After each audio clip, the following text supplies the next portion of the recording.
Call down the reckoning, bring back hope and peace, restore our gloria to live forever. Call down the reckoning to bring back hope and peace, restore our gloria to live forever. Bring down the dark regime, I know how to unleash eternal power. Lead us to order, I am the light bringer.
Welcome, ladies and gentlemen, to the world's Rundown Under episode 2. I am, of course, Max Atlas Anderson, and in this episode, we're going to be having a look back at the Group A and B matches that we had over the weekend, and of course, highlighting some of the top players, and champions of those matches. We'll be then moving on to our predictions of the Groups C and D matches coming up tomorrow, actually beginning and concluding at the end of the weekend. But I have two wonderful guests with me, joining me on the show, of course, as the same as last week, Julian Time Carr, shoutcaster extraordinaire, wonderful human being in general. Welcome, friend. Hey, dude, how are you? Oh, fantastic. And I'm incredibly excited to announce Frank Sangy Lee, of course, manager of the Chiefs, newly named the Chiefs. The Chiefs? And, aspiring shoutcaster as well. Aspiring, well, I mean, you're probably the best person to judge that, but Sharply dressed league personality. Yeah. Sharply dressed league personality. Lock it in. How you doing, dude? Good, thanks. How are you? Oh, absolutely fantastic.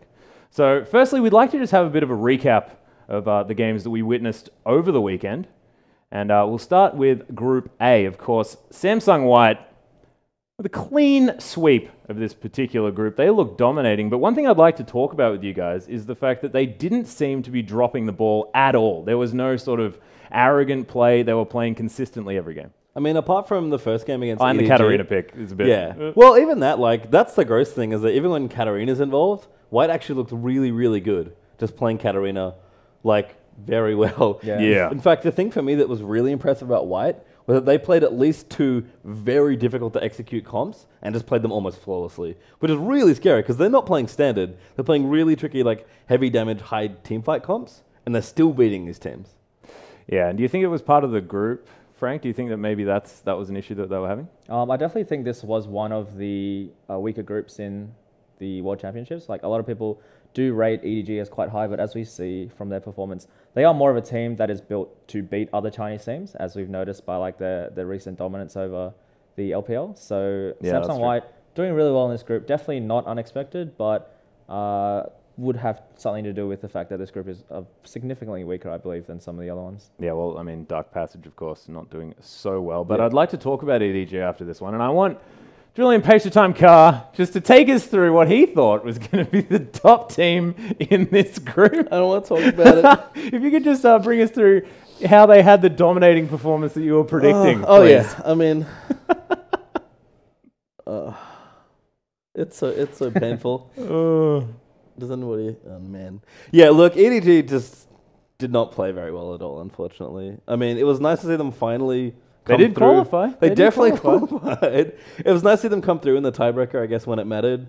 That was the one game where EDG actually looked like I expected them to throughout the entirety of the groups. But, man, that was, for a team that was like, that I hyped up and that everyone else was really looking forward to. It's the #1 Chinese team. Surely they're going to look impressive. Yeah, they did not have a good showing. I mean, part of it's probably nerves, first international performance. Nami apparently had some problems early on with food poisoning and stuff like that, but at the end of the day, EDD just did not play anywhere near the level I thought they would. Yeah, Name really didn't have the ebb and flow that he needed in this particular matchup.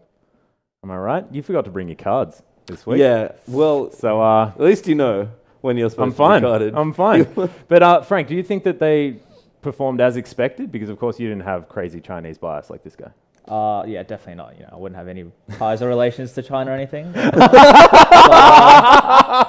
That's not what I meant. I do think, as we mentioned before, like EDG are definitely a team that is like it was a Chinese super team essentially built to beat other Chinese teams. Like they dominated the LPL for the past couple of seasons, and it's more the fact that their playstyle is so like oriented around like playing safe and then getting Name to that level where he can just hard carry on champions like Kog'Maw, which were recently nerfed.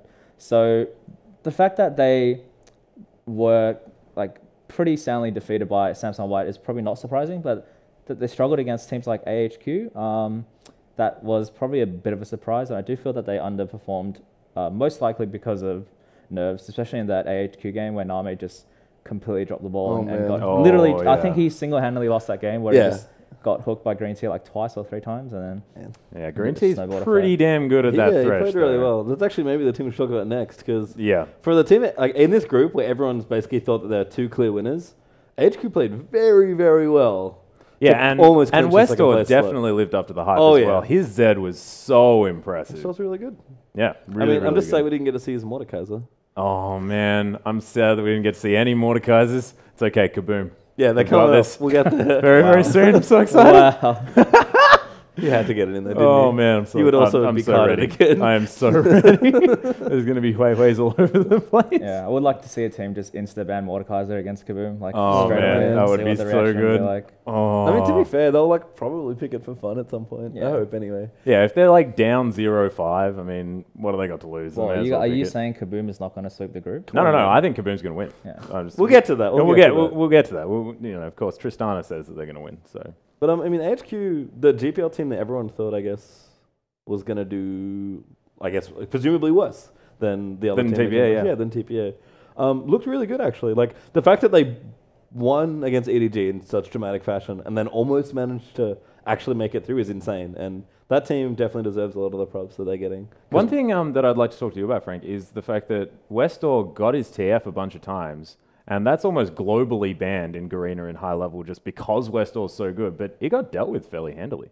Yeah, I mean, Westor did come into this tournament with a lot of hype, like not just because of his performance in GPL, but because he was a really well-known solo queue player. He was. Like, I'm not sure if a lot of people know, but he held the #1 position on NA, Taiwan, and Korea, I believe. Not at the same time, but he's done it before. So people, like, he has hype within the community, especially from like season 1 and 2. Where he played TF and he ran like a really manly TF rune page, just full scaling AP and then full scaling AP. And it was just like the most intense TF rune page. And it was just like, oh my god! That goatee on his like model just grows into like a full-on lumberjack beard. That's how manly it is. Amazing. It's the Old Spice rune page, pretty much. But I do feel these days his TF is more ban-worthy because it is a comfort champion for him. Yeah. As opposed to something that he can really hard carry on. I mean, there were a few games where he did well on TF, but.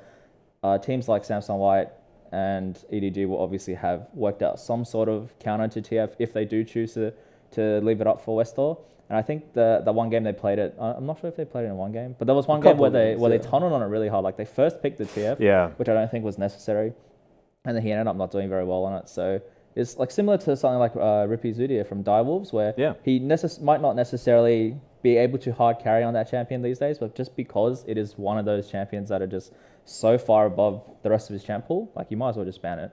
But we saw like a lot of target bans onto Westor, so and that's common in the GPL. The other thing with Twisted Fate is that he's definitely a team champion. Like you can't just like his Twisted Fate mechanics are awesome, but you can't be expected to carry on a champion like Twisted Fate.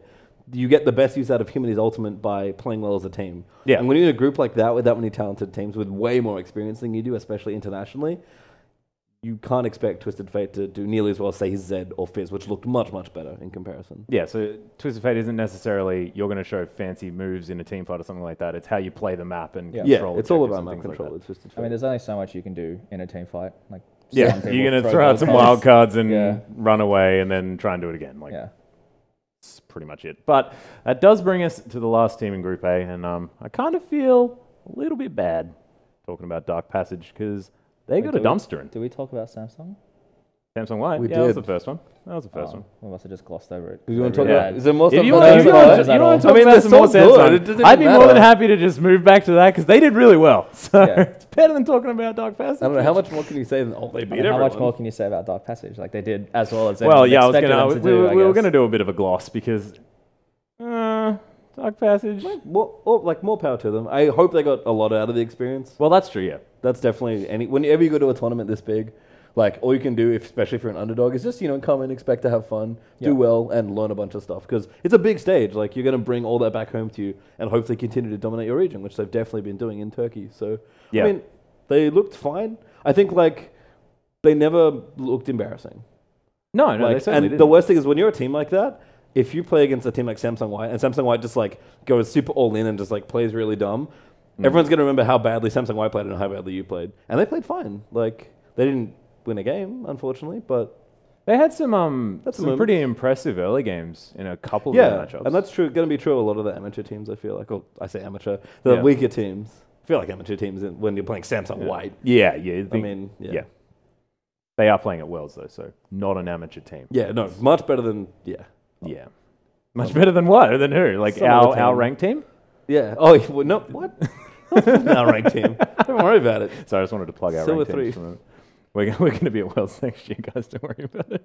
Frank, do you want to be our manager? I think I can barely beat. I think we could barely 1v5 Frank. Let alone beat a full team. Whoa. No. Everyone, I remember the last game I played with everyone Frank. rails on me for not being a good League player. Okay, I have really bad internet. Normally, I do that's an alright. interesting way of saying, That's oh, the lag. curse Yeah, excuse. pretty much. Lag. Sorry, guys, lag. And even with your bad internet, you could 1v5 our team, no problem. Yeah, I think you probably could. But we have a lot of fun. Okay, that's the main thing.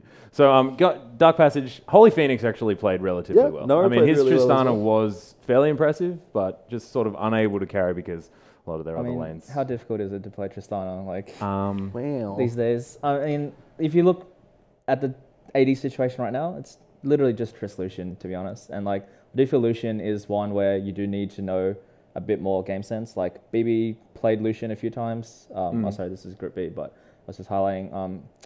He didn't do quite well because knowing when to offensively E as Lucian is really important now. Managing your cooldown with your passive. So a lot of the times, a lot of the Lucians would just overextend, which for a Tristana, you can't overextend against a Tristana because she'll just 3-shot you and you can't run away from her. So I do feel Tristana is the strongest AD out of the two, but definitely Holy Phoenix did a lot better than comparatively to the rest of his team, even though he wasn't at Wildcards last year. So he was quite impressive for someone who's supposedly 17. Yeah, and there's also in their groups they've got the likes of Imp and Name, who are arguably the best AD carries in the I world. didn't even play very well, and still looked better. But Yeah. I mean, Group A was the white group, right? You got to take it in context, don't you, a little bit, because when you say Name didn't play well, he was still amazing. He was Still just Name. not as amazing as we were expecting. I think actually the most important game in that whole group was the tiebreaker they ended up playing versus AHQ, where EDG looked like almost a completely different team. Name woke up apparently. He was like, "Oh, we're about to maybe lose Worlds and not make it to the quarterfinals." But I was actually carrying my team. I mean, if we wanted to go into that game a bit more specifically, the lanes that AHQ picked against EDG were god awful. Green T had his Thresh ban, so he had to play Leona. Yeah. So they played Leona Jinx into Lucian Braum, and they just got completely zoned off the first 4 waves. So that was game. So ridiculously behind that game, and then Garnet Devil, I think that's his name. Yep. He already isn't very a good AD to start with, but he was so far behind that entire game that he just couldn't do damage. So when AHQ did initiate a little bit of a comeback, I still think he was just so far behind Name, who just had a free lane essentially, and then he got a few kills in the mid game that just snowballed the Lucian, and then it. Obviously Name played well that game, but the champion picks when they banned away Green Tea. Thresh, I mean, he had defaulted back to Blitzcrank, but they were probably this is more of a serious game. We shouldn't pick the. I mean, I know T-Gun's probably going to get mad when I say troll champion, but they probably pick something like Leona because he's so good at those engaged champions, but it just didn't really end up working out for them. The Blitzcrank's actually interesting because AHQ actually answered that question on their AMA. They did one recently on Reddit, and they were like, "We knew we were a little bit weaker against the other team, so, you had to pull, so we had to pick card kind of right? a cheese champion, right?" Yeah. And Green Tea's a great Blitz player. Yeah, he's a great hook hook player, he's the hook lord. It's fine. Just play Nautilus support or something. Yeah. Probably would've been better. There is nothing wrong with Nautilus support, especially coming from the Oceanic scene. I know a couple of Nautilus support players. There's what was his name? No. No, okay, we're not even going to do it. It's absolutely fine. Let's head over to Group B, everyone, and have a look at how this one turned out. A little bit more contentious, of course, and we'll start with Starhorn Royal Club because they were playing well, but they didn't look like the dominating Chinese team that we were necessarily expecting out of this group. I think they looked exactly as Royal is expected to look. They are a really strong team full of very talented players. that is kind of horrendously inconsistent. Isn't that OMG? Like what? Oh, we'll get to that. Don't you worry. You, me, Frank, and Timo. Yeah, We got something to talk about when we get to that group. Oh yeah, sorry. But- We'll let Timo take that one away. I'm sorry, man. But yeah, like Uzi, even Uzi as a player who's incredible is like notoriously inconsistent.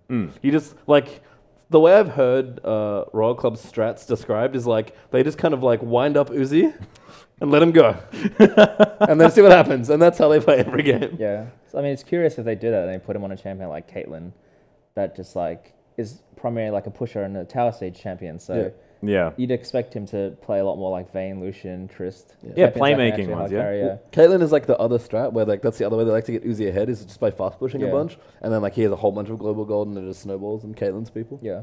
Like he's Caitlyn's still really people. good on Caitlyn. Like I know Caitlyn's not considered a good late game carry, but she's fine. Yeah, I'm kind of excited excited that so she's pretty gonna good. get a verb. Interesting. Yeah. Yeah. Well, like Caitlyn is a champion that just like kind of smothers you to death when she's beating you. She's like, "Oh, I have 100 to 150 more range than you," and just shoots you, and you're like, "Oh, I can't do anything." And then your whole team can't do anything because she's way further ahead of anyone else on your team. And Yeah. it's just awful. Losing to Caitlyn like actually sucks. That's why everyone hates Caitlyn. It was just a horrible experience. Because you can't do anything. And the scariest thing about Uzi is like Caitlyn's already a bully. Uzi just never lets you get a CS without taking damage or fighting him for it. Like he's on your face. He's always there on top of you, ready to go. And Caitlyn's like a champion. It just exacerbates that feeling. Yeah, but speaking about Royal Club, Insect, do we think that he performed to the level that we were expecting from I this think guy? he was actually also quite inconsistent. Yeah, but I mean, the inconsistencies when you chalk it down to Royal Club, like when you consider the fact that like apparently they don't even communicate with each other in the same language, like the Koreans speak Yeah. Korean to Yeah. each other, and then like when they have to talk to each other, they like do it in English. Yeah, and like kind of ping. Yeah, and they just talk in pings. Like, if I could make worlds by talking in pings, and, like not knowing how to speak to my mid laner, my jungler, like that's like pretty crazy. Like when you think about Yeah. it. So Oh yeah. I think a lot of the inconsistencies, like not only because of like their individual personalities, but can be chalked down to the fact that like they probably don't synergize as well as a team that can talk to each other. So Yeah. Yeah, it does make things hard. yeah. Sort of, you remember the Gambit issue when they only spoke Russian and then they tried to bring in other players and it didn't quite work out. Yeah, I mean, it's like League's a team game. Communication is very, very important. Yep. And yeah, when you can't communicate, as you said, I actually agree with Frank. It's amazing they got this far. And they're good. Like, they're really good. I think for me, I was a little bit disappointed with how Corner and Cola played, actually. I feel Yeah. like they're not quite the big, like, Chinese solo laners that we Yeah. might be used to. And, like, Chinese top laners are kind of, a lot of them are, like, utility laners, but they're really, really solid. And Chinese mid laners are, like, the talent in mid now in China is insane. And I feel like when Corner and Cola are having trouble against teams like TSM and other teams in their group, You think? like, you're kind of like, almost like they're leaning a little bit too much on their bottom lane and their jungler to kind of Yeah. carry them. And I think that's definitely a point for Royal Yeah. if they're going to go further in the I tournament. mean, that's been traditional for Chinese teams, Yeah. though, leaving on the AD carry. Yeah. Well, Well, just when everyone else is getting better, it Yeah. just feels so awful. well But Royal, I let's mean, get they're 5 on the group. Let's just move They're on. fine. Let's move on to the best team in the group. If we Yeah, get, if we right, grab the yeah. graphic up on our screen. Sorry, we're having a production flaw because he's disagreeing with my my team choice. Team solo mid. TSM! TSM. So came out, had a fantastic showing Wait, in we the need to first say more? match. I thought What? we were done. No. There's far more to talk about. In fact, Oh, this is going to be God. the majority of the show. It's Yeah. going to be this particular You segment. guys should probably go to the bathroom now. No, came out against SK, dominating performance. It was amazing. It was the Bjergsen show as per usual, and then they got stomped by Royal Club. There's no other way of describing they it. got So easy. inconsistency seems to be a little bit of a trend in this group. How did you guys feel like TSM went? I think TSM rose reasonably well to the occasion. Like we said last week, if TSM were going to do well this tournament, they had to really show up. Everyone had to go big. And I think they went kind of like medium. Given the texture of their group, I think they played a little bit above where they needed to play in order to make it out. And they did make it out, which was good. Yeah. But I think they're definitely upset of their second loss to SK, not getting a chance to play the tiebreaker against Royal. Because just getting another game in against them might have even just been good practice. Yeah, like I picked TSM to make it out first in this group, personally, because like I just feel that they are quite a strong team, especially with the addition of Lost Boy. Oh, yeah. And in the group, like they were built to beat teams in this group. Like Bjergsen could really apply a lot of pressure on the mid laner for all the other teams just because of his laning and how just skilled he is. And Lost Boy is almost like a mini Marta. Like he plays that Nami like very well. Like he can hard carry on a Nami, but inconsistency. I feel that TSM always has a lot of pressure, being one of the most popular teams in the world. Like when they You win, can almost say that they are the most popular team in the world. yeah, really. you could, except for Oh, is that a league team? I think so. I've seen it around a couple Yeah, of times. I agree. Like when the Taiwanese teams like chanting, fans like chanting TSM. Yeah, there was so which many was TSM insane. fans in Yeah, Taiwan. Like, I agree. They're probably the most popular team. Yeah, in the but world. like with that, you have a lot of haters, right? You have a lot of people who scrutinize you. So when TSM do well, it's like, oh, the foreign teams played bad. Or when TSM like lose, it's like, look how bad TSM is. Like, what is this? Like NA, NA Challenger equals Korean Bronze 5, stuff like that, right? So the fact that there's so much pressure on TSM, and with all that like controversy on Twitter with Monty and let's talk about that. like Loco and just so many like extra distractions that I feel is getting to TSM, and they can't really focus on actually like playing the League of game. Legends? Like they weren't really prepared for Royal Club the first came around, but I think what's really impressive is they managed to turn around and take that game off them. And for me, if TSM are going to continue to do well in this tournament, they need to kind of tighten their strategy, because clearly when they have like well-defined drafts, they can execute very well. The other thing though is TSM just feel like the momentum team. Every game that they did well, Amazing was doing well, and then like mid lane's like very consistent, right? But like Amazing would do well, and then Darius would start doing well, and then Bjergsen would start doing well, and then finally Turtle would be like, oh, I'm fed. Yeah. So I'll leave bottom lane now. It's okay. Yeah. And it's almost like if all the parts in that machine don't get going, TSM just fall apart as a team. And it's night and day for them when Amazing's actually ganking his lanes and playing really, really well versus when Amazing's playing underwhelmingly. And he's a very polarizing player in terms of performance. Yeah, but I feel that's the problem then, because the faulty gear is amazing. Like, I'm going to call him out now. Like, he's not good. Yeah, well, he's not a good jungler. Oh, wow. He has a lot of, like, mechanical misplays that you don't really tend to see at that high level. And sometimes his decision-making in terms of, like, diving or counter ganking and counter jungling is a little bit questionable. So I do think that if he doesn't get champions like Lee Sin and Elise, he might kind of default back to that playstyle where he just doesn't really know what to do. But I agree, like when he plays well, his lanes can carry. Like he can get his team to the stage where they can just hard carry. So Bjergsen really, sorry, not Bjergsen, Amazing really is the pivotal point in TSM, I feel. Primarily because of how on and off he is. Yeah, and it's weird because like I kind of agree with you where he doesn't look great when he's underperforming, but he looks like an absolute genius when he's winning. So I don't know, man. But yeah, inconsistency is an issue, and he's definitely the lowest point there. But they made it out. TSM did well. They certainly did. But qualifying second, not what I expected. I was expecting them to qualify both first and second because the other team decided to go home. This will just be a much more dramatic path to the final when they yes, win it will. Worlds. Yeah, and I don't think we're not even going to look at where they're going to be going next because let's not talk about that. Oh dear, I'm TSM terrified. fans Let's around move the on world. to the next team though. I've had enough TSM for now. No, you haven't. Don't even lie to me. I need to say things like that just for the show, SK Gaming though, this is a team with a lot of interesting drama surrounding it. Of course, Svenskeren not able to play for the first 3 games and find a bit of money as well. So came in with Unicorns of Love jungler Gilius, and he actually played relatively well, but you could see the fact that there just wasn't the cohesion that they needed. Do you think that SK could have really come out and shone in this group if they had have had the jungler that they were used to?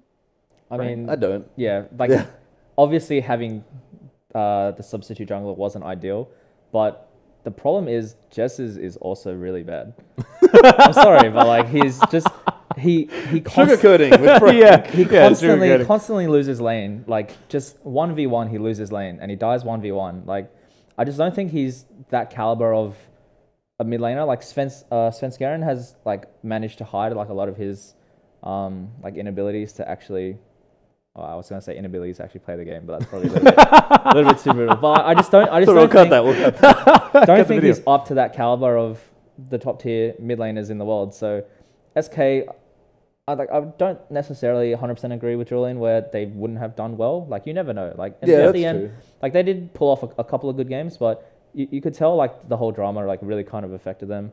They didn't really get a chance to like play together a lot before, like with the substitute jungler, and then going 0-3, like it affects your mindset like so hard at the start, where you just feel like it's so pointless now. Like what can you do? Yeah, like you really need to dig deep to just like do well and like perform well. On Yeah, the and when world you stage. know that you can't qualify as well, I mean, what's keeping you going at that stage? I mean, it's basically just pride on the line. Well, it's weird because they actually probably played the best in the last 2 games. Yeah, exactly. Where they were no longer able to qualify. Probably like a lot of pressure was taken off them Yeah. because they were like, whatever, like this is done. Like they realized like what's done is done. Like we can't do much about it anymore. Let's just go out there and try and play as well as we can. Whereas compared to someone like TSM, they had like a tiebreaker on the line. If they had lost to SK, so they probably would have had a lot more pressure than SK did that game. Yeah. Yeah, and do you think that, I mean, SK did take the game off TSM. Do you think that the TSM that we were used to was the one that was showing up to that game? Because it seemed to me like TSM dropped a lot of balls. I mean, I know the end was very, very close. Yeah. And of course, they got ace in their own base and then they just ran back and won. But do you think that TSM would have played more carefully if they knew that everything was on the line for that It game? was just kind of an execution error, I feel like. Which is something that actually comes up a lot with TSM, I feel like. Where they're a team that's kind of just now learning how to play as a team. Like, their team fight looks really good sometimes when Darius and Bjergsen are working well together. And Amazing's in there making plays and Turtle's just being Turtle, being protected by Lost Boy, free hitting people. Yep. But I think, like, the roster's really new. You have to remember that. And we've kind of, like, I jokingly called them, like, the new CLG, full of potential. So many potential. Yeah. Yep. And they are that team, though. They've got so much talent on their team, but they really got to figure out a way to kind of stick it together. And they had a very short time frame to do so in Worlds.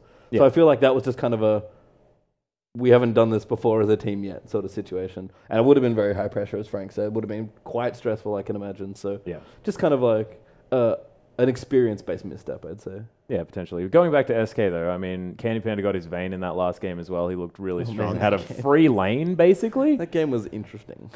So at least he came out looking strong, and seeing Candy Panda back on Vayne is something that I was I actually definitely excited think with. Candy played fine, but N-rated supports choices. Oh, and He N-Rated played- had some he played okay, ridiculous but I was whiffs just on confused. a lot of things. Like, he's playing Sona and Kale in Yeah. the Nami, Janna, like, Thresh meta. I just, like, he played okay, but I was very I mean, confused. he either knows something that we don't, or he Yeah. just can't play the good champions, which Yeah. is like And for a team like SK that seemed to be very objective and teamfight focused, I feel like you need your support to be on a big teamfight champion like Nami or like Janna. So And I guess Sona is somewhat of a team fight champion. That crescendo can be really, Yeah, really if useful. you- But if he you was land it hitting right. like 2 of them a game and whiffing gigantic ones. Like at the Baron pit, everyone just sidesteps the crescendo and then they just get rolled. That was all BB. Yeah, I'm willing to he credit did BB play there. that That was beautifully pretty well. sick. Yeah, yeah.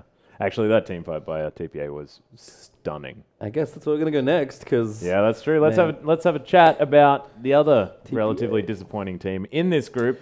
oh, It is going to be the Type A Assassins, unfortunately going 1-5. But if you had have seen any of the games that TPA were playing, they often had massive early leads and played really, really well until they just didn't know what they were doing in the late game. I feel like if you tuned into like the first 20 minutes of any TPA game, you're like, man, this team's amazing. You like, go to league, go get a drink. They, why is the game hang still on. going? Why did they accidentally put this down as a loss? Yeah.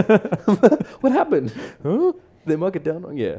TPA, man. It was kind of bittersweet, I think, at the end.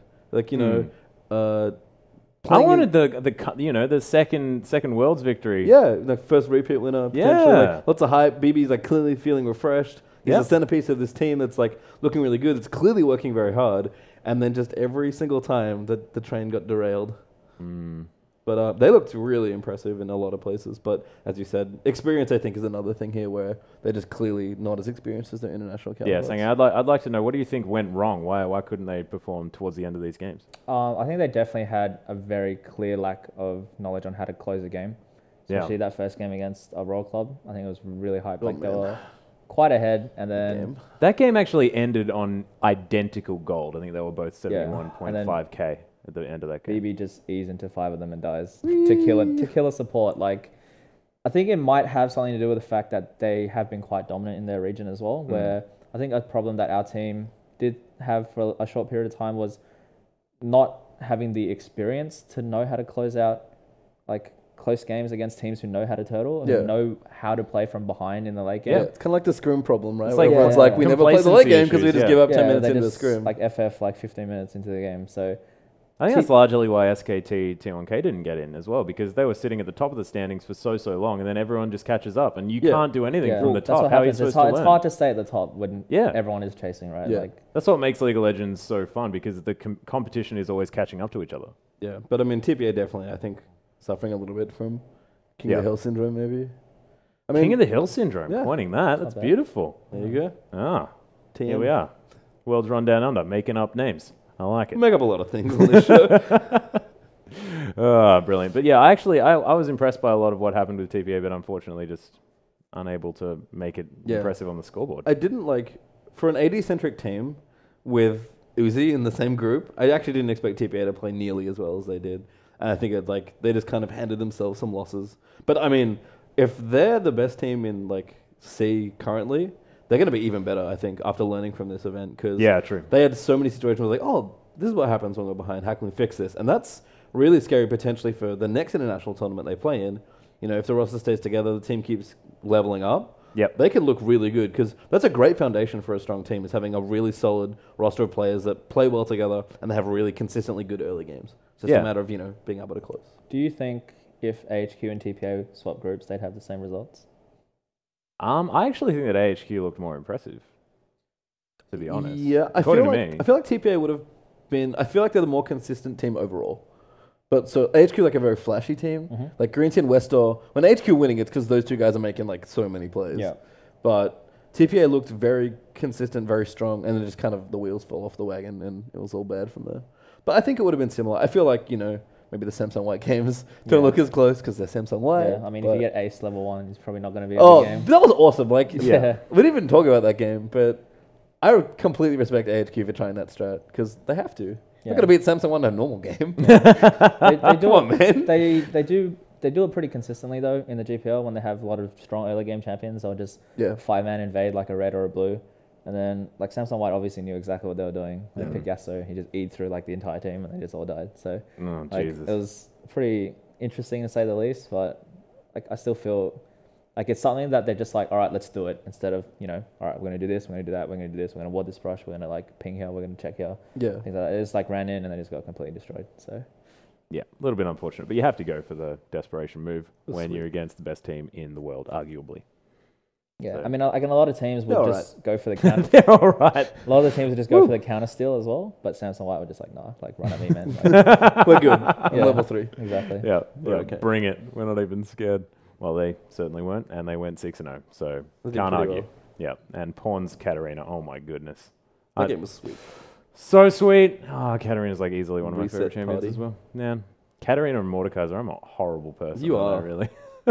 You've been playing League of Legends for a long time. Yeah, I certainly have. But look, not that well, unfortunately. But let's hop over to some highlights. I want to have a look at some videos from some big plays. There's a lot of big plays, I feel. There were a lot. I think a lot of people big plays. complained that the first half of this group's A and B were kind of slow, but the second half definitely delivered. Yeah. There's hype everywhere. Yeah, not to mention the first one that we're going to go into, Pride's on his Aurelia. Some of his mechanics, using his ultimate, using that Transcendent Blades, and of course using that Blade Surge to get the resets. We're going to bring it up on your screen now, and guys, talk us through what goes on here because it's just incredible to watch. So this is actually just a standard teleport coming down to kick things off here. So Pride's Aurelia is just coming in and it's going to basically jump in, kill the support and kill the AD carry. It kind of looks like a standard dive. Actually, when I saw this clip first happen, I wasn't sure that I saw the right thing. I thought I did. And then 20 seconds later, Jat's like, did that just happen? I think that just happened. Because they got the tower there as well. Really, really nice teleport game coming down. We're going to see it again here. We'll probably slow it down a little bit. But Pride's here. Blade Turd is a minion. Uses his ultimate, Transcendent Blades, to kill it, to get the reset. Is able to jump on top of Lucian, reset on him, and then kill Janna as well. And he used Transcendent Blades each time to get the minion and Lucian down low enough in order to reset off it so that he can keep Blade it was surging just through this awesome. fight for the double kill. It was one of those things where I don't know. It was very cute play, and I'm a big fan of anything adorable, and it was unbelievably adorable. And irrespective of the fact that was against Dark Passage as well, who were arguably the worst team in the group, that is still amazing mechanics in order. I'm actually a little surprised we didn't see that much more Aurelia, especially from Chinese teams. I played it a couple times, but Chinese Aurelia is And Sangi, you know a lot about Aurelia as well, because Yeah. of course Swiper plays that champion a fair bit for the Chiefs. Yeah, Sometimes. according to Swiper, Aurelia beats everyone in lane, so that's his Better kind of nerf go-to Aurelia? champion. But yeah, so what we saw in that clip there, I don't want to say it's fairly standard Aurelia play, but it's the kind of mechanic that the good Aurelias will rely on, and people who play against Aurelias would know to look out for, to not stand close to low health range minions, especially, because a 1Q can kill them straight away, and then you get that reset. Kind of like the Yasuo problem. Yeah. So, I mean, like, that was really good from Pride's in recognizing what he needed to do to get that double kill. Not seeing a lot of Aurelia, probably because Rumble has seen a little bit of a resurgence. I do feel Rumble was supposed to be an average laner, but he does do quite well against an Aurelia. So maybe that's why some people are kind of hesitant. Why is that? Why would Rumble do well against Aurelia? I think just because of a melee versus melee, like when you do overheat, that's true, and you have your Q on, you actually do a crazy amount of damage. Rumble in general is like very good at punishing melee champions, and Aurelia is like, you feel so melee, especially in the early levels where you're much weaker in your lane. Yeah. So like when you try and brawl a Rumble 1-on-1, like he just people, the scrap shield's ridiculous. Yeah. People underestimate as well. like how much Rumble can just turn a fight around. Like you see people like Darius doing it, where they just 2v1 someone, drop the ult, and then just double kill like a gank. So like I do think people underestimate both his burst and his sustained damage from his passive. So that's why I think he's seen a little bit of a resurgence. Okay, but let's have a look at our second clip now. This is of course going to be Samsung White. Just doing what they do best. Making me sad. That's what they're doing. This is pretty much just a demonstration of why they are considered one of the best teams in the world. Their ability to wombo combo these teams. Yeah, that was just an insane triple knock-off. I mean, kind of hard to go through all the team, like given what's happening exactly, because there's so much going on, but that was just Samsung White being Samsung White. I think that's the easiest way to say it. That's why the clip's here. This was like, we could probably go through the games they played, and there's like 8 different clips that look like that. Just perfect team fight after team fight. Yeah. That just happened to be the most punishing one against my favorite team. We needed to bring up the EDG clip just to rub some salt in that wound. Just salting it. Oh, yeah, there it is. Wipe it off. Wonderful. No worries at all. But, but we could have brought up almost any team fight from Samsung White. They were looking that one fantastic. game, probably, it was like a highlight reel. Yeah. It's just ridiculous. I would have preferred one with a Katarina in it, but I unfortunately just didn't manage to get my way with that particular clip. But, Sangi, did you feel like it's their team fighting that makes them so strong, or do you think that it's other factors? It's just a combination of everything. Their everything is just good. The fact that they can stay so calm and composed in a team fight like that, and against a Chinese team who are supposed to be known for their team fighting, like EDG just didn't look like they had any idea what was going on. They were just getting picked off one at a time. Like none of them really came close to dying, I think, except for Looper, and he just ran away. He just dodged the Ziggs bomb. So, like, obviously, it's something that makes Samsung White such a fearsome team, which is why I think they are one of the best Korean teams out of the 3. Yep. Just the fact that they are so adaptable and so like well-rounded. Like they can team fight, they can lane, they can like have really good rotations, and Marta's vision control is just insane. So Marta is just incredible. Yeah, he's basically a good player. We could just talk about Marta all the time forever. I want to talk about it. I don't like what's happening. You don't expect someone to be able to make plays on a Janna, like. I know, it's the most nothing champion. Yeah, and then wait, actually, no. Janna is one of the best champions in the game. I'm sorry, I've got a close friend who's very, very keen on the old Janna, so I'm not allowed to. Yeah, I mean, she has like the hard CC and the displacement and everything, but just the fact, the way he chains all of his skills and everything just comes off cooldown at the right time, and it's a thing of beauty to watch. Really. Yeah, and it was. Watching Samsung White play in this group, even though they had like a pretty weak group for them that they were expected to sweep, and they did, they just played beautifully. Yeah, and knowing when to use your Monsoon for the heal or for the knockback as well is really, really important when you want to just cancel it straight away and when you want to hang around. I think that's important as well. So, Marta, definitely good player. And now for some TSM. Yeah, let's talk about TSM. This is what we're talking about. Hells, yes, of course. Amazing with the Dragon Steel against... And this is why I hate the fact that Amazing's ID is what it is. Because, especially as a caster, you can't help but want to just say, oh, that was amazing. Wait. That was amazing. Well, it was, yes. Technically, it was amazing. But what are you, freak? Literally and figuratively. And yeah, there we go. An insane Dragon Steel that pops off. I actually feel like Royal and look at the zoning equalizer at the same time. Oh, yeah, Darius equalizer was fantastic. I feel like Royal just made the mistake of going back in and trying to team fight here, which was just never going to work out well. This was actually the fight that pretty much swung the gold back for TSM and really powered them through for the rest of this game, because this for me was the fight that completely swung this second game against Royal that they played. Yeah, and I think that Royal would have come back in as well, because of course at the beginning of that fight, Wild Turtle wasn't even there. He was in the bottom lane. Yeah, we're actually... It's going to roll back here in a little bit of slimmer. We'll see what happens to poor Wild Turtle. He gets blocked a little bit, but manages to find his way through, ends himself up with a triple kill there. And Turtle actually ended that game, I believe, with 0 deaths as well. So you can see they're super. I almost said it. Royal Club are moving in. Uzi, knowing Turtle's down the bottom and doesn't have any lifesteal, ults him, and then they start the dragon. So the bit of poke on a Turtle, they're going to start this dragon here. Insect, I don't know what he's thinking, gets completely outplayed by Amazing here. He just cleanly steals the dragon. Insect doesn't even try and smite it. It's still on, still off cooldown, ready to go. Equalize there, as you said, Max, cutting everyone up. Insect dives in crazily, gets himself shockwave, and then like rumbled to death. And then Royal Club pretty much make the mistake of trying to salvage a lost team fight here. Nami Wave's nice to keep them back, and here's Turtle about to get himself blocked. You can see him just on the bottom left there. Really wants to get back in this Oh, by 0. Monsoon. And if Turtle had gotten there any earlier, that would have been just an absolute whitewash, I think. Amazing actually salvaged the situation really well by kicking 2 people, I think, one into someone else, and just staying alive for so much longer thanks to Turtle's heal there as well, that they were able to clean this fight up here.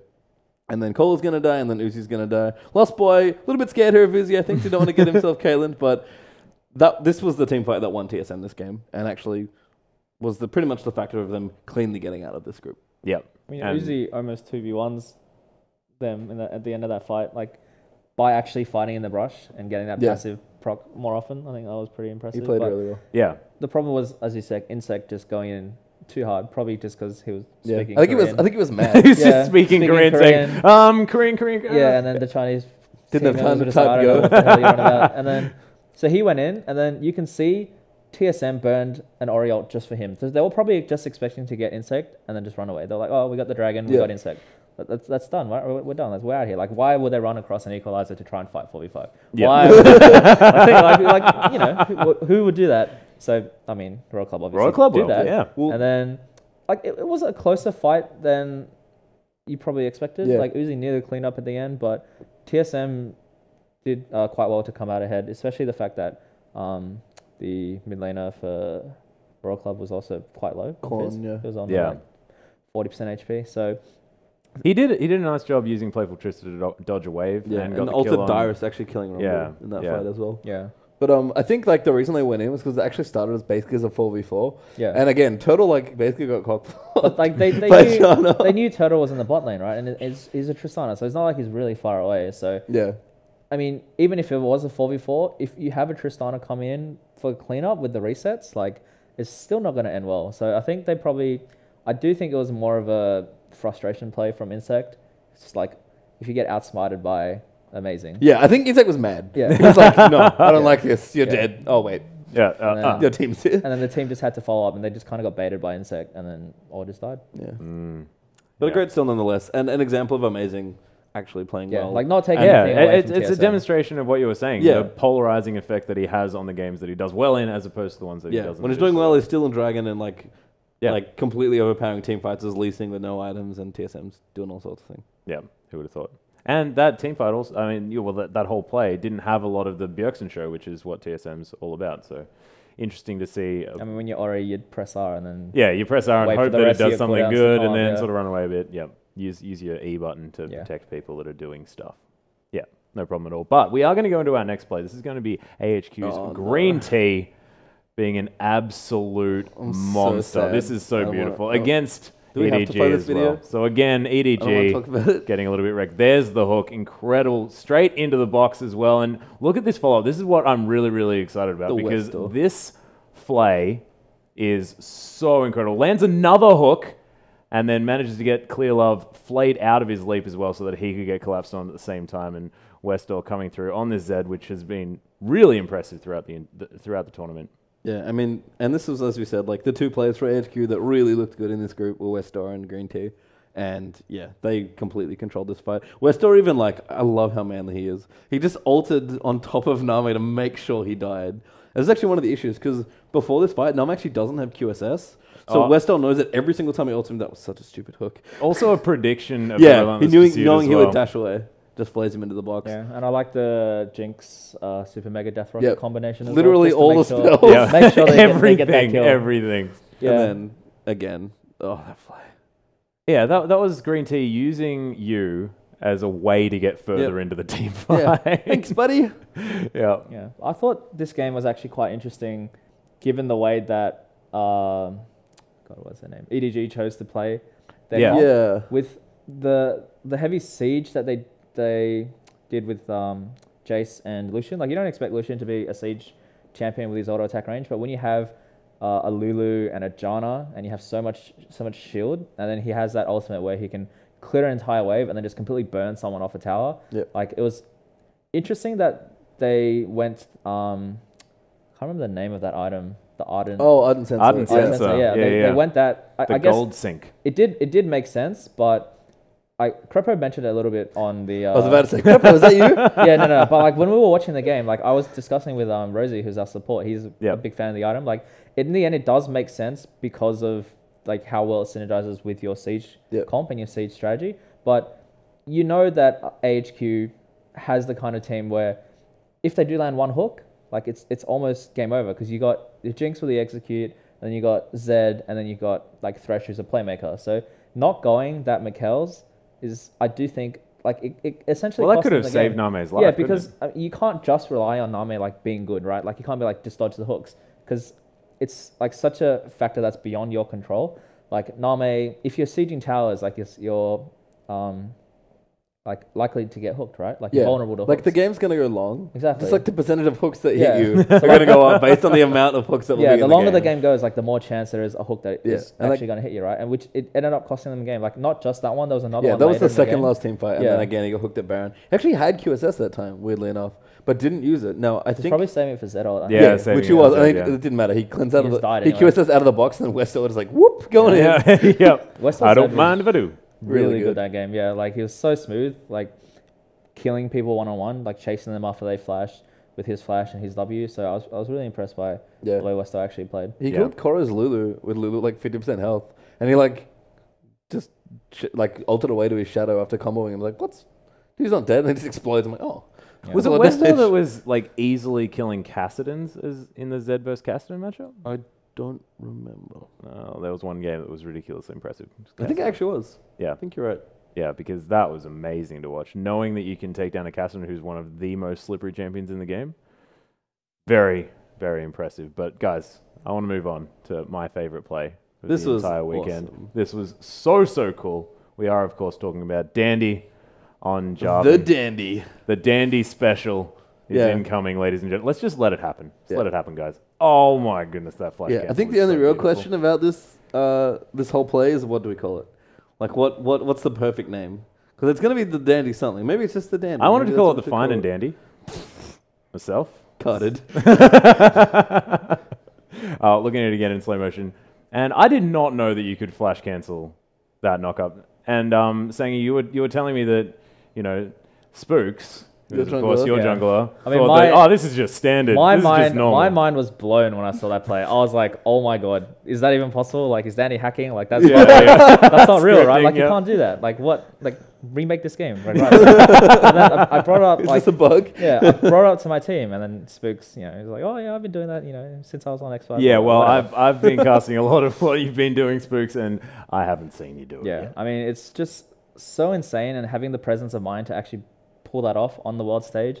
Yeah. On the AD and the support, Yeah. like it was. Eddie and That was top 80 laner, and actually. top laner, laner, so Rise like, and Paul Lucian yeah, or it Cogmore. was crazy. Like I just Yeah. no And words. the thing is, that play was so sick. First of all, Kobe, king of the underplay, was like, let's give a golf clap to Dandy. That was his comment. What? Yeah, I agreed. Wow. If you guys want a real response to that, go read Carvin's tweet at that moment. It was beautiful. Yeah. Sadly, can't repeat it on air.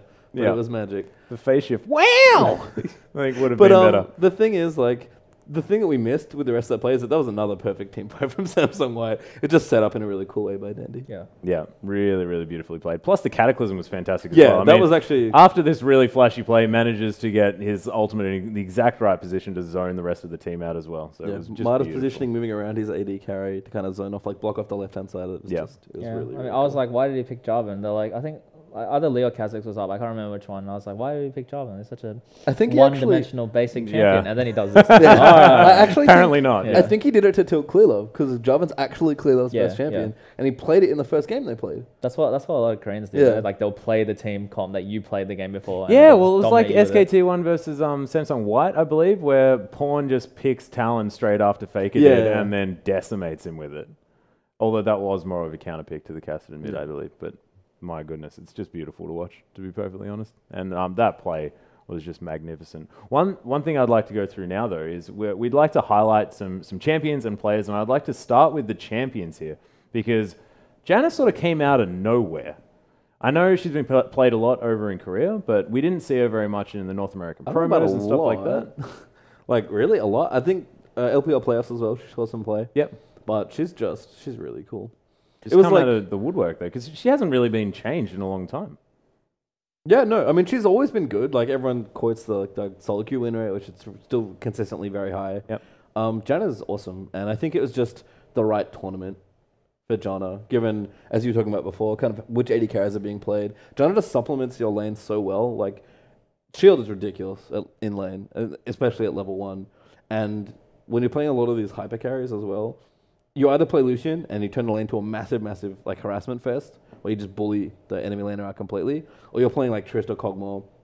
You just enhance the early and mid game so well, and when late game comes around, you're like one of the best defensive supports in the game. Yeah. Sang, do you have anything to add? Why do you think she's been seeing a lot more play? I mean, Julian has a good point. Like, Nami, sort of similar to Ajana, where she's a really good peel support, like protecting your AD carry, who have seen a bit of resurgence recently in terms of whether or not they can actually carry games, like all the nerfs to Randuins and everything. So like ADs have been a bit more prominent these days. So I think Jana was just that alternative people pick to, as opposed to like picking like a Morgana or like an engage support into like a Nami, which is really, really highly prioritized before. And then Jana, she just gives you so much utility to the entire team as well. Yeah. Like, and then you get like Captain Boots on Jana. Yeah, that was awesome. Yeah, And then so you get your cool. passive, and then everyone just speeds around the map and just kills everyone. So like it's Tailwind is actually something that goes really unnoticed as well, because it's not that visible, but having that extra movement speed for these chases is so important. Yeah, you know it's pretty good when no one's playing Jana at the competitive level and Tailwind just gets nerfed randomly at one point in the last 6 months. So like, this is too good. Yeah. And it is. It's in a good place now as an aura basically, but it's just so good. Yeah, it used to be global and they moved it to an aura. yeah. It's a And pretty then big aura. I think her ult is also, the healing on her ult is a bit underrated as well, because Yeah. like Oh, you man. can just completely heal up your entire team, and then you just grab an objective as opposed to having a base after some sort of team fight. So she provides like so much utility to the entire team. Yeah, and that's so good for a lot of these siege comps that we've been seeing coming through as well, because you can basically have health that you don't need to worry about because you just get it healed up by a monsoon. Yeah, it's kind of like having Baron regen one time in a way. It's really interesting. Like, you can just completely reset. Yeah, but like, in like 2 seconds. Yeah, versus the fact that, like, you know, we saw a couple plays where like Lee Sin's are getting monsoon and Kha'Zix is getting denied and stuff. Yeah. Even Turtle, poor Turtle. Like you can still make plays like on the champion. So it's really good. I think the other thing as well is like the whole Frostfang interaction or Spell Thieves interaction, where you just come into a lane, like everyone quoted, I think it was Zero, Royal support, who's like apparently playing like full AD 1% crit on his Jana. It's like, because if you just walk up to people and you're like, you get at least 1 or 2 autos guaranteed when you knock them up, and your slows guaranteed as well. So you just walk up, like combo them, and they take all the proc damage, whatever damage your AD is doing to them while they're in the air, and it's just like, what do I do? Yeah. Yeah. And it actually reminds me of that old video, the Goddess of Assists video. One of my personal favorites. It's a very old league video. Very old. I don't know if the kids at home are going to It get is that one. entirely irrelevant now as well, because her kit's been changed. You know, the shield doesn't work in that broken way that it used She to. even looks different. Yeah, she does. Her icon's completely changed, but it's a beautiful video. If you manage to find it, kudos to you. It's fantastic. Max will link it on Twitter. Yeah, after I'll the show. I'll Don't put worry it on about it. Twitter. Yeah, instantly. I watched it last night. I know, you linked it to me. In preparation for this show. Yeah, in preparation for the show. Oh, Jana's going to be mentioned quickly. Better recap my knowledge on Jana. Unfortunately, none of it's you want to talk a little bit about Rumble as well? Yeah. Let's move on. We talked a little bit about it before. But Rumble's like awesome. Yeah, so I mean, I don't think a lot of people expected the Rumble to come in to the top lane meta, which is Maokai, and it's still the Alistair. Yeah. The top lane A little bit because, of Mundo yeah, as this well. is pre-nerf. I think people kind of thought Rumble was picked for his ability to lane against these champions, but I mean, like, that's what my first impression was, but I don't think that's the case. Like, his ult is just insane. Like, it's such a good... It's pretty good. Such a good...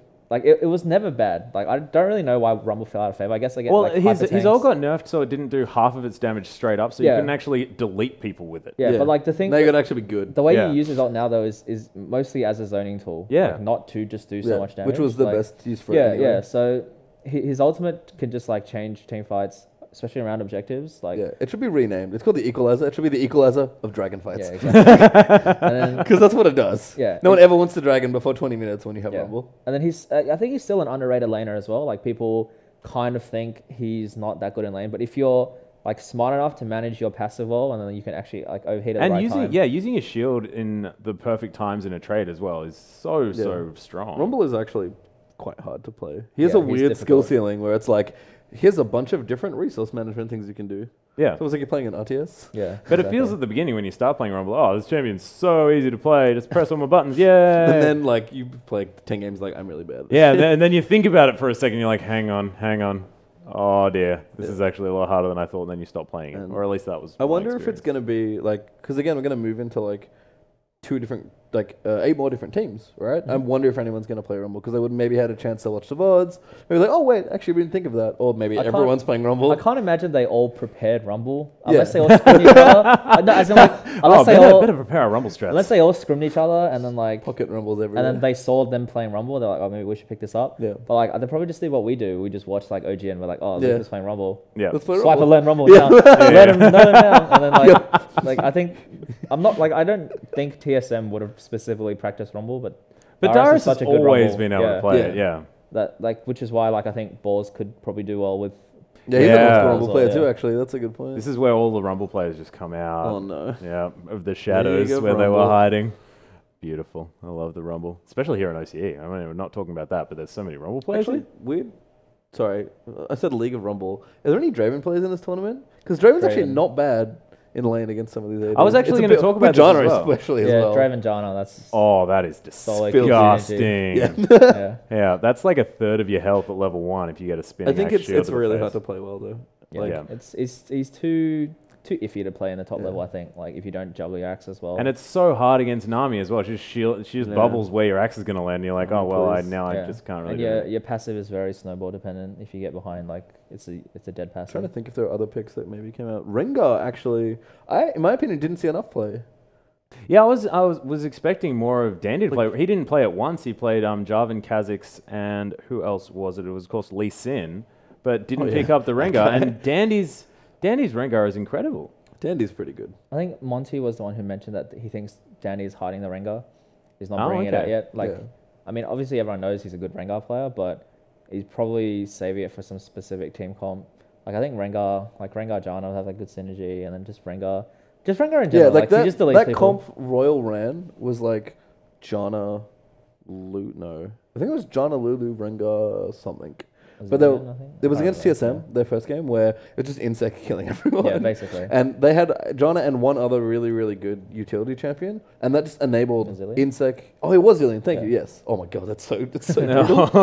Yeah, that's Zillion, Janna, and this great defensive core, and then Uzi and Insect just going completely ham, destroying people. Yeah, And like Rengar, when he's able to just like when you let him off the leash, it's just yeah. Oh, that was a good pun. I mean, know, everyone. He's like a little kitty, although kitties don't really go on leashes. My bad. Okay, Yeah, I've continue. seen a cat on a leash. Have it's you? alright, mate. That's alright. Alice, somewhat I make good happens, jokes. That wasn't a joke. I just wanted it to be.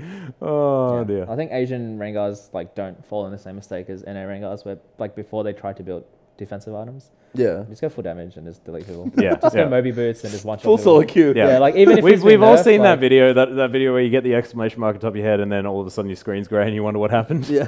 Yeah. Yeah, like That's my even Rengar experience. even, Yeah. even if he's been nerfed, like he's still strong. And like you see Insect playing him, like he just doesn't care. If everyone knows he's coming, he just runs in anyway and just one shot someone. Yeah, you and get a free Yeah. map closer. Don't worry about it. Yeah. Yeah, just build an Infinity Edge and a Sword of the Divine. And even if you don't kill him, like you take someone out of the fight. Like you take someone important out of the fight. Like a jungler for an AD carry, like Good it's trade. pretty good. Yeah, Accept. we'll take that. Pretty good. Yeah. Yeah, unless the AD carry is really behind and you're relying on yourself to carry. But look, we'll see what happens. But we are going to get on to our first player, and it is actually going to be Dandy that we want to talk about from Group A, which makes sense. Pretty good. And he was just so able to control the entire game when he was in it. And that meant that Samsung White would just basically get a lead, even if they didn't get any kills, because Dandy was all over the map, making sure that he was taking away buffs, securing his own, of course, and keeping the map under Samsung White's control. Do you think that it's a lot to do with Dandy? Oh yeah, I mean Dandy has been touted as the best jungler in the world, and I think that's probably uncontested Yeah. at this point. Like he's just so good. Spooked, something. He's pretty good too. It's not bad. Yeah, To make yeah. it to Worlds. Yeah. Yeah, unfortunately. Yeah, Game too but heavy. yeah. Yeah. I bet that's what he told Yeah, you. they told me that. yeah. We won't bring up his Nunu, will we? Yeah.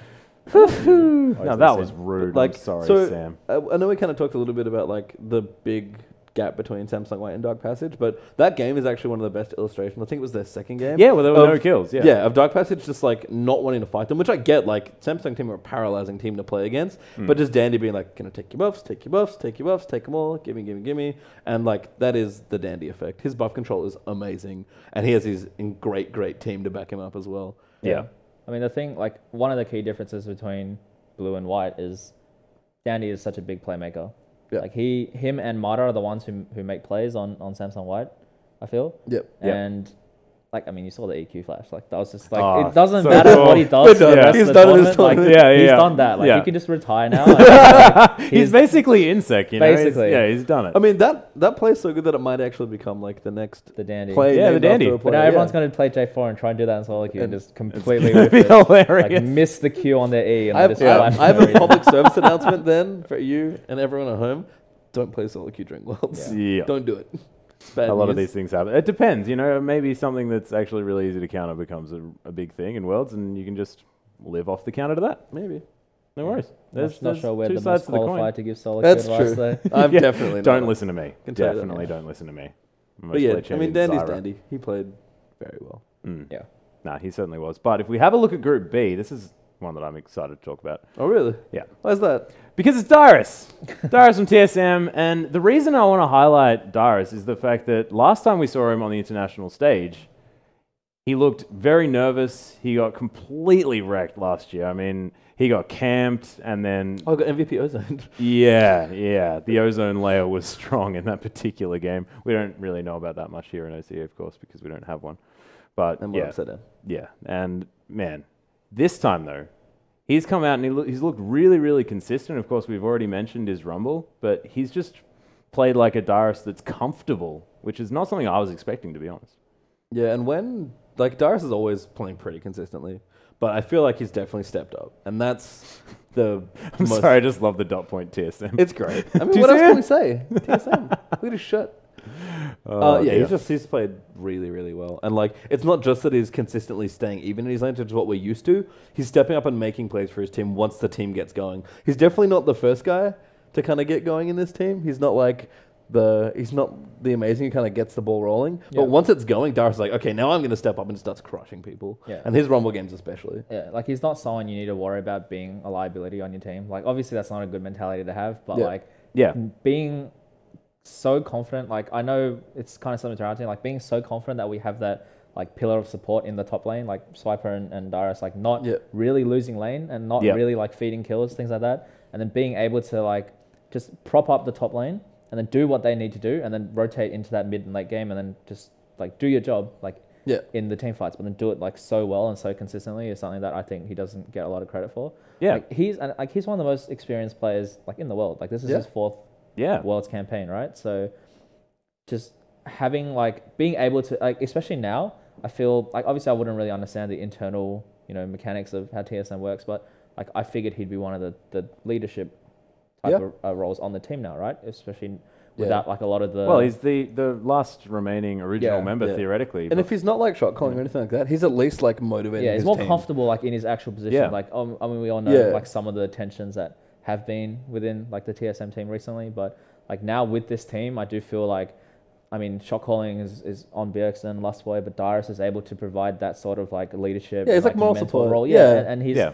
and he seems more comfortable in that position as opposed to someone who might have shied away from, you know, saying something or doing something in the previous setup. So Yeah. that's probably why he's kind of stepped it up this game. But I mean, if we compare it to last Worlds, like he got camped so hard. He did. And he got a lot of flack for it. But I mean, like getting camped, it's still an excuse. Like it's like, oh, I got camped. Yeah. But like he's playing a lot better this time around. I think he's only had one average-ish game Yeah, on the Malphite. and Amazing has been like also kind of varying up his jungling as well. Yeah. When he's on the ball, he's up there like counter ganking with Dyrus, and then it's just like all sorts of silly things start happening. Yeah. And we have to mention Dyrus' Lulu as well, managing to pick up a 10 KDA, I believe. It's fine, whatever. So it's just pretty standard. His Yeah. Lulu is very, very And impressive. it plays so well into like kind of that utility top laner kind of anchor we expect from Dyrus, where you know he's got a great carry player in Turtle, who's kind of got like everyone helping him up, lifting up the little Yordle Tristana to the top of the pedestal. And then Bjergsen as well, who's just doing stuff that's really good. That's a very inelegant way of saying Bjergsen's really good. Because he is. And Darius, he doesn't need to like play make, and he does sometimes, and he has at Worlds so far. But as long as he's supporting the rest of his team, like with his Lulu, with his great Rumble ults, then it's good news for TSM. Yeah, it certainly is, and he's been playing really, really well. What I want to have a look at right now, though, is the final bracket now that we've gotten through groups A and B, because we are going to be moving into our predictions phase. And as you can see, we do have our teams moving through to the quarterfinals. We're not going to discuss that just yet. We're going to talk about that next week when we are heading into the quarterfinals afterwards. Well, we got some new groups. But now we are into our new groups, and again, I get to talk about this confusing group that only has 3 teams. Oh, wait, no, there's Fnatic. Wait, what? Oh, sorry, yeah. There it is. Got it. But as far as Group C is concerned, this is largely considered the death group, and I'm excited because we did actually have a brief run-through of Group C last week. We had T-Gun in to have a talk about that, and I'd like to hear your thoughts, Sangi, on what you think the group of death is about, and who do you think is going to come through? I was just making sure I could read that. I'm sorry. I wasn't sure. Hey, hang on. Is that your favorite football team? I'm really confused. Who's Lamia? I don't know.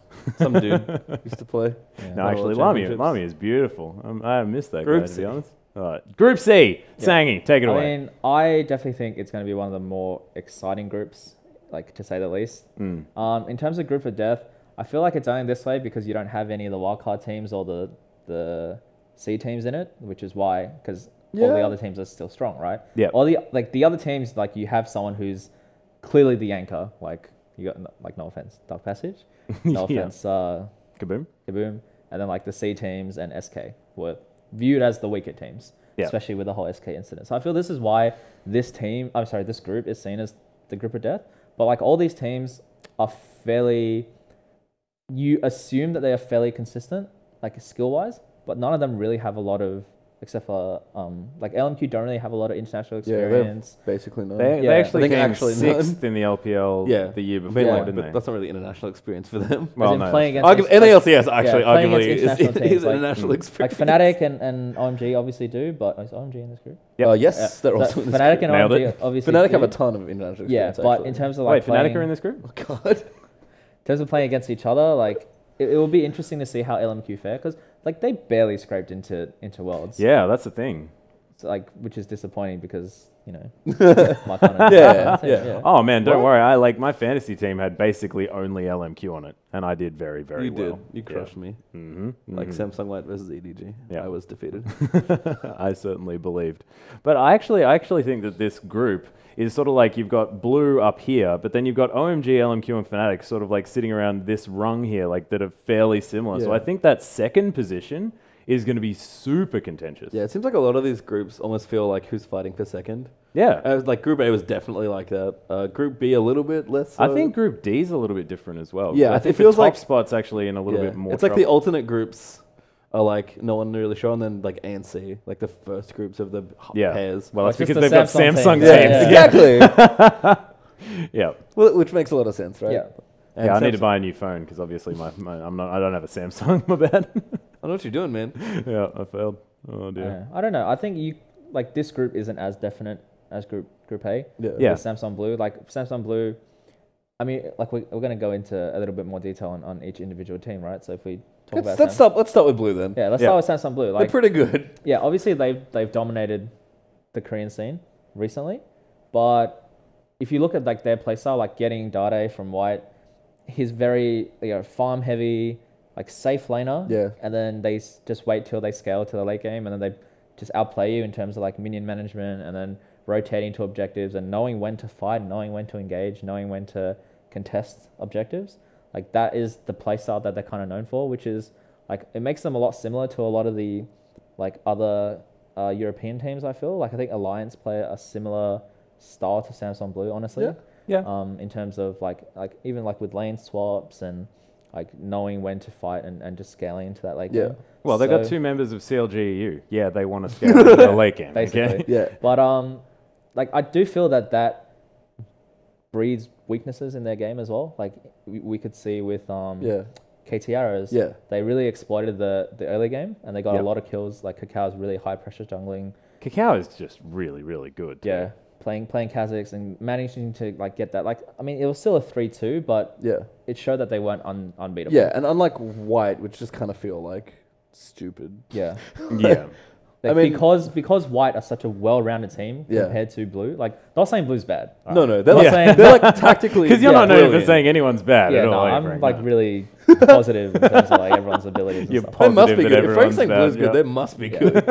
But like, I do feel they're not bad, but they have a one-dimensional play style. Sure. As opposed to they have a very like something that they're good at, but they stick to. So it would be interesting to see if they can adapt to, bring out some different strategies. Like you look at Samsung White, like they had an easy group, but they play like a trillion Yeah. different champions, Yeah. and like they just did whatever they wanted. So I still maintain the fact that Samsung White is the strongest out of the 3 Korean teams, but we'll see how Blue go. Yeah, we'll see, definitely. But I want to talk about Group D now. We've gone through the teams, of course, last week for Group C, but we're going to have a look at this one. And guys, this is where things get a little bit more contentious. Not necessarily with Kaboom, you can almost wipe that off the slate, but the other 3 teams, there's a lot of talk that, Alliance could potentially top the group. That's not necessarily what I'm feeling, but Cloud9 also looking fantastic over in Korea. High just going on a complete monster spree on that solo queue, all that sort of stuff. There have been positive bits of information from all of these guys. And what do you guys think as far as the top 2 teams are concerned? So, saying you take it away. Do you think it's just going to be the Korean show again? Yeah, I mean, I still think Nanjing White Shield, like my boy Watch, favorite dunk Oh, ever yeah. seen. Yeah, very good looking guy. I was going to But, say, is it just because he's so pretty? Like, come on, very man. There's nothing wrong with that. But like he's like a really good. I think his Lee Sin is quite underrated. Like people think he makes a lot of misplays, but that's because he tries to make so many plays. Like the fact that he can make Lee Sin work on a team that's so primarily focused on late game just is a testament to like how good his Lee Sin is in terms of both early game pressure, like relieving the stress on picking a lot of champions that might lose lane. And then in the late game, like being able to make plays, like get catches in the jungle, like doing insects and things like that. So Nanjing White Shield, like, I mean, they have the most momentum out of a lot of the Yeah, Korean for teams sure. right now. Like, Yeah, 3-0. they ran the gauntlet. That was Yeah. incredible. They beat like basically everyone that mattered, and then they Yeah, 3-1. that wasn't already qualified. For Yeah, it. they 3-1 KTA at the end, and then I mean, people forget that they were in the finals in the not the last champions, but the previous OGN finals. So like they're not a shabby team. So it might just be bias or favoritism, but I still think Nanjing will top this I group. wonder if Gorilla's angry that everyone's playing Jana. Yeah. Because he was the Jana guy, kind of coming into Worlds. Jana Gorilla. Yeah. Yeah, And it's everyone's really suits their playstyle, Yeah. like protecting Shields. carries and stuff like Well, that. the Wow. question then is saying if you put Nanjing White Shield as topping the group, who's going to come second? I do think Alliance will come Kaboom. second. Kaboom? Oh, I forgot about Oh. them. Yeah, sorry, Kaboom first. Yeah. I'll easy. go to Tickaboo actually. Again, they're going to come to this tournament. If they upset anyone, it'll be great for them, and it should be a great experience. But Yeah, Definitely expected to. They're a bunch. We played them in WCG in 2013, back when we were Yep. still on Team Immunity, and like Yep. they didn't do very well, but they had a couple of issues. But they definitely do have talent. The Brazilian scene is more developed than the Turkish one. Yeah, it is. They've got a whole lot of Korean imports over in Yeah, Brazil as which well. is and- surprising because the Korean teams didn't make it out of the wildcards. Like Kaboom ended up taking it. I Yeah. don't think, do they have a Korean? In No, Kaboom? I don't think they do. like the That's full pure Brazilian Brazilian. team. Yeah. That's full Yeah. Mordekaiser over there. Yeah, so I mean, they're probably going that's to do. definitely Cardwood. They're probably not going to do as poorly as people thought, but their group is quite And I think the tough. thing is, like, with everyone thinking, like, this group is quite contentious, if Kaboom just start taking games off people randomly, Oh, I don't think like, but if it happens, that, like, completely throws the plans out the window Yeah. for how the group's going to shake out. Because Basically. even if they don't qualify, if they just upset 1 or 2 teams, that could completely change the Yeah, makeup because the of what you group. said earlier, how second place is, or Yeah. even in this group, like 1 Yeah. and 2 are so like Contentious, contentious. yeah. So Kaboom could easily throw a spanner in the works for a couple of the teams, but having said that, I do think Alliance will take it. Like they just seem really, really switched on at this point. Cloud9, I don't know, like Cloud9 slipped up See, a little bit this time Yeah, around, but Cloud9 are, like, again, another team full of potential. yeah. Like, and this is the thing, the case for, like, a lot of the NA teams, where they've got, the scene's grown, like, so massively. Like, the last split they had was, like, easily the closest split of any of them. And, like, Cloud9's still almost on top Yeah. one more time. Like Kai has been playing well in solo queues. Everyone's saying they're clearly taking their boot camping seriously. Cloud9 team, it's always really valued their preparation. I've got a great analyst. Yeah. But it's like just a matter of like, Is Meteos going to step up? Is High going to step up? How like hard can Sneaky carry? Like, is Balls going to start dominating lanes again? Or are they going to Well, give Rumble, up empty man. farm? Rumble. Balls was I mean, the like, Rumble. but the thing is, like the way Cloud9 like to play in the later stages of the split in the playoffs is like Sneaky would just go off and get 1v0 farm or Yeah. 1v1 farm, which is great because Sneaky's really good. But like that doesn't quite put Balls in the best position to carry. So Yeah, true. it's just dependent on how they want to prepare for each of the teams, how well they execute their strategy, because they're really good when they're working together as a team. Well, And I you got think- you can't forget, Lemon Nation's notebook, with all the magical information in it. If Lemon Nation's notebook is on point, if it's on its game, Exactly. then that would look good. Guys, just send messages to its Twitter. Just give it some I feel like positive. Cloud9 are going to influence. have to show more individual strength.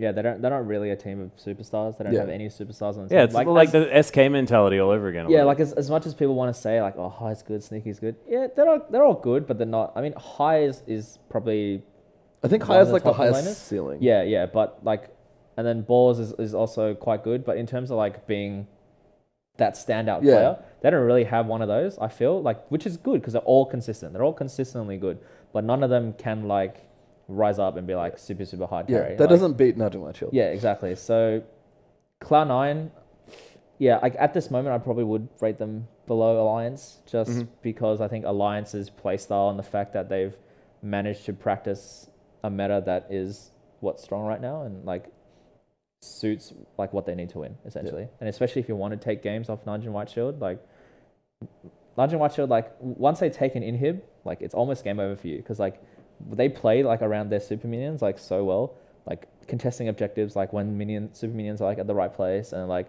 you'll fight a Baron for like 2 minutes and then you'll lose your entire base because the super minion is like just killing everything. So like I think that's kind of like late game decision making is what's going to be the deciding factor in this group. But like who knows? I mean, a lot of teams have had like a lot of time to prepare. Yeah, well, that's Maybe the thing. they're There's been a best lot of lane time between seeing these guys at playoffs and then having them come in to Worlds. So yeah, because we'll see Europe what was happens. one of the first regions to qualify, Yes, right? I believe Yeah. it was Yeah. the first, possibly. Yeah, and NA wasn't too far behind either. So these guys have had a lot of Yeah. time boot camping in The later group as Korea and well. stuff like Get to watch the games and stuff, maybe learn some things. I mean, Alliance, though, is the last team in this group. Some people say they could top it, which is like, I don't want to shoot myself in the foot here, but this is the group that, as unlikely as it is, a Korean team might not make it out. Yeah, I think that it's the most. I think it's the only likely. group with the possibility in it. I think it's the only group with the possibility in it. I don't think it's going to happen. I don't know. I think Group C there's a chance as well. I mean, you've got Group B, the no, likes of- definitely no Koreans coming out. No, well, that's because that's already been done, Well, Julian. let's blame Okay. that. Ah. We did too. We're going to have to give this guy a card, I think. We can give you a card for that one. Yeah, there we are. I can give you back one of my many. I'm just sort of like Yeah. losing I cards don't everywhere. think I'd go that far as to say they won't Yeah, make it that's out. fair. I find it very hard to see a non-Korean team doing Yeah, like fair coming enough. close to contesting Worlds this time around. And Nudge and White Shield, like even though they qualified 3rd seed, they still beat everyone. And then if you believe like what CLG have been saying from their Korean boot camp, like they get consistently stomped by the 20th Yeah. ranked Korean teams and like challenger Korean teams and things like that. Like I don't know if it's going to be close. I'm ready. Yeah. I believe in Shook, though, for Alliance, definitely. Everyone's touting Froggen, everyone's on the Froggen train, and he's great. Like, don't get me wrong, Froggen's I think a it's fantastic player. Froggen and Shook's cohesion in as far as mid and jungle duo is concerned is really, really strong. Yeah. And especially coming from, you managing Chiefs where you basically live on the Spooks and Swiffer show. Like, that is really, really important. Yeah, the mid jungle synergy is like Yeah. the classic. But I don't know if Shook is ready for the stage. Like, it's a big stage. And, like, he's a player that is a little inconsistent He was sometimes. relatively unknown before he joined Yeah. Alliance, right? He was a solo queue guy. But Froggen was like, I'm playing with you. Yeah. You're the Yeah. guy. And he's when he looks good, like, Played Riven and killed people. Yeah. And his Riven looked so cool. Shook is, like, kind of, like, amazing almost, where when he's playing well, it's just, like, Yeah. it's just dumb. Yeah, maybe you should The change things his he's name to doing. Fantastic or something like that. So that can be really annoying to deal with. I think Tabs and Nif are a bit underrated. Like they play fairly aggressive and like aggressive style that will get them ahead in lane and like build that foundation on top of which Alliance can like start scaling into the late game. And like Alliance's 2v1 is like really good. Like Wicked's 1v2, like knowing how to like get that experience and get that farm and just stay ahead of like the opposing top laner. Yeah. Like and then being It able suits to him. He expects to lose that yeah, anyway. being able to do that, and then like having Shook just like counter gank and then dive and invade and like let him do his own thing in the lane swap. Like I think that's where Alliance's strength lie, which is why they're so similar to Naj and White Shield. So it would be That'll be a fun battle. matchup. It'll be a fun matchup. It'll be interesting to see like who can have that X factor and come out on top. All right, okay, so now it's come down to decision time. What we need to do, no. Group C, 1 and 2, straight up. Who's it going to be? First, Sangi. Who? Samsung Blue number 1. Yep. I'm torn for number 2, but I'm gonna probably have to say probably gonna go with Fnatic. Just Oh, wow! with their like experience, like OMG, they look pretty shaky in the LPL Yeah, qualifiers. I didn't quite touch on it, but yeah. Speaking of inconsistent teams, Yeah, which is probably something not good for you. Given your, Timo's really sad. Yeah, Timo's upset. He's also getting strangled by a scarf, so No, he's not cozy having a as, great he'll be day. yeah, like as much as I want OMG to do well, like as much as like cool and things like that. Like, He's a pretty cool guy. yeah, he's pretty cool. I'll take the cut. Thank you. I don't know. They just look really shaky going into the qualifiers. So I think Fnatic, a lot of experience, and like coming second in EU LCS would probably Yeah. a bit of a wake up call for them. Yeah. Like not winning every LCS split. Yeah, well, they're the playoff kings, of course. Yeah, so they'll probably switch it on and turn that other gear, and I think they could take out second. Please look short. For me though, I'm gonna have to stick with my heart. I'm gonna go blue OMG, even though I think OMG definitely have some issues going on. But they can do it. They're weirdly enough the dark horse of that group, which is a weird thing to say. Possibly of the tournament. Like it's weird when you're calling OMG the upset team, but that's kind of where they're at right now. Yeah, and despite the fact that LMQ didn't have the greatest showing in playoffs, I still think that they're a fantastic team. I think Vasily is a monster, so I think they're going to take second spot. Of course, Blue definitely going to take first. That was just something that was going to be agreed. We're just covering all our bases here. Yeah, I think Making we sure are. Like one of us, right, yeah, we're definitely going to be wrong somewhere, but we're going to be right somewhere too, guys. Yeah. Don't even worry about But it. you don't think LMQ lacked that experience to make it to second? Well, I just think that they look really, really strong as a team, and Vasily is one of my favorite AD carries to watch. He's so aggressive, and with the fact that bottom lane is so volatile at the moment, having someone that's able to dictate the pace of that lane is really important.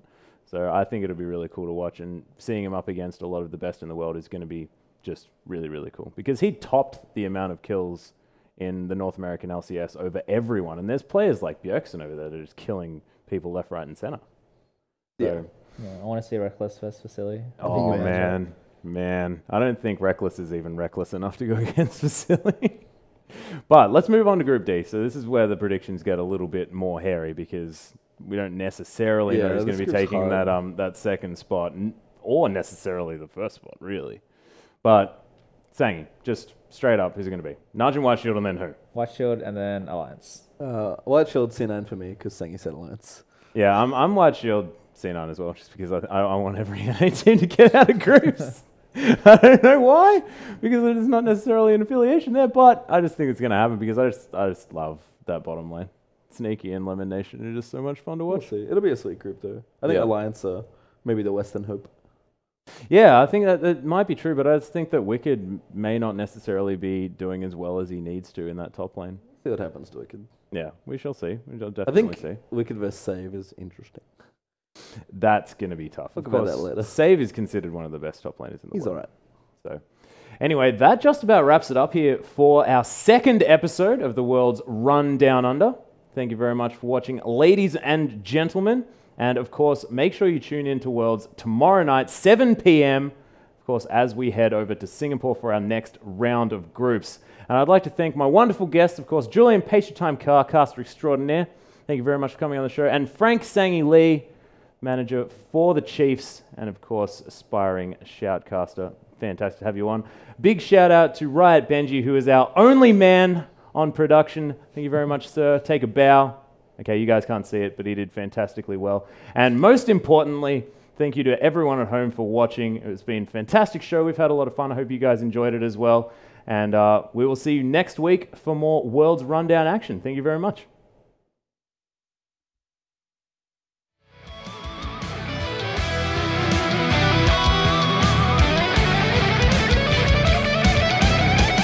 Fellow armsmen, I ask you, will you follow me tonight to break their spine and reclaim what once was mine? Those craving